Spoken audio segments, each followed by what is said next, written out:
India versus ইংল্যান্ডের দ্বিতীয় test শুরু হতে চলেছে 2রা ফেব্রুয়ারি থেকে। এই টেস্টে ভারতের স্কোয়াডে আমূল পরিবর্তন হয়ে গেল। নেই কোহলি, নেই রাহুল, নেই জাদেজা। তাহলে কারা সামলাবে ভারতীয় দলকে দেখে নেব এই ভিডিওতে। নমস্কার, আমি প্রীতিশ, আপনাদের স্বাগত জানাই ক্রিকেট স্ট্র্যাটেজিতে। আমরা ইদানিং বাজ বলের কথা খুব শুনছি, কিন্তু অনেকেই হয়তো জানেন না যে বাজ বল আসলে কি। বাজ বল ক্রিকেট বলের কোনো বিশেষ ধরনের বল নয়, এটা ক্রিকেট খেলার একটি রণনীতি। বাজ বল গেম এর অর্থ হলো ব্যাটসম্যানরা উইকেট নিয়ে চিন্তা না করে ঝোড়ো ইনিংসে রান তোলা। গত এক বছরে ইংল্যান্ডের প্রায় সব ম্যাচেই আমরা এই বাজবল খেলা দেখে এসেছি। এই ধরনের খেলার মাধ্যমে ইংল্যান্ড হারিয়েছে অনেক দেশকে, যেমন নিউজিল্যান্ড, দক্ষিণ আফ্রিকা, পাকিস্তান সহ ভারতকেও হারিয়ে দিল। চলুন এবার জানবো বাজবল নামটি কিভাবে এলো। তার আগে যদি ভিডিওটি ভালো লাগে তো লাইক করুন, চ্যানেলটি সাবস্ক্রাইব করুন আর অল নোটিফিকেশন অন করে দিন। কিছু অভিজ্ঞরা মনে করেন যে নিউজিল্যান্ডের প্রাক্তন ক্রিকেটার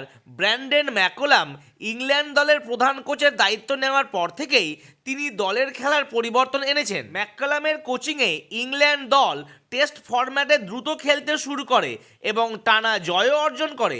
ম্যাকোলাম যখন তার সময়ে ক্রিকেট খেলতেন তখন তিনি তার আক্রমণাত্মক ব্যাটিং শৈলীর জন্য পরিচিত ছিলেন। তখন তার ডাকনাম ছিল ব্যাজ। এই ডাকনামের সাথে বল যোগ করে ইংল্যান্ড দল ব্যাজ বল শব্দটি নিয়ে এসেছিল, অর্থাৎ ব্যাজ বল বলতে ম্যাককালামের ডাকনাম এবং তার খেলার ধরনকে বোঝায়। ইংল্যান্ডের বিরুদ্ধে টেস্ট সিরিজে পিছিয়ে ভারত। হায়দ্রাবাদের টেস্টে ভারত হেরেছে মাত্র 28 রানে। ব্যাটিং বিভাগ আর একটু ধৈর্য দেখালে পিছিয়ে পড়তে হতো না। হারের পাশাপাশি আরও নানা সমস্যা ভারতীয় শিবিরে। হ্যামস্ট্রিংয়ের চোটে রবীন্দ্র জাদেজা দ্বিতীয় টেস্ট থেকে ছিটকে যেতে হয়েছে। পুরো সিরিজটাতেই মোটামুটি তিনি অনিশ্চিত। জাদেজা যাওয়ার পর ইন্ডিয়া মাল্টিপল সমস্যার সম্মুখীন হতে পারে, যেমন ধরুন ব্যাটিং তো বটেই, বোলিং, ফিল্ডিং সমস্ত সেক্টরে তিনি পারদর্শী ছিলেন। আবার রাহুল ছিটকে যাওয়ায় ভারতে যেন গোদের ওপর বিস্ফোরক আকার ধারণ করেছে। শুক্রবার শুরু হচ্ছে ভারত ইংল্যান্ডের দ্বিতীয় টেস্ট। বিরাট কোহলির মতো তারকা ব্যাটসম্যান না থাকায় এমনিতেই চাপে পড়েছিল ভারত। চোটে আঘাতে চাপ বাড়ছে।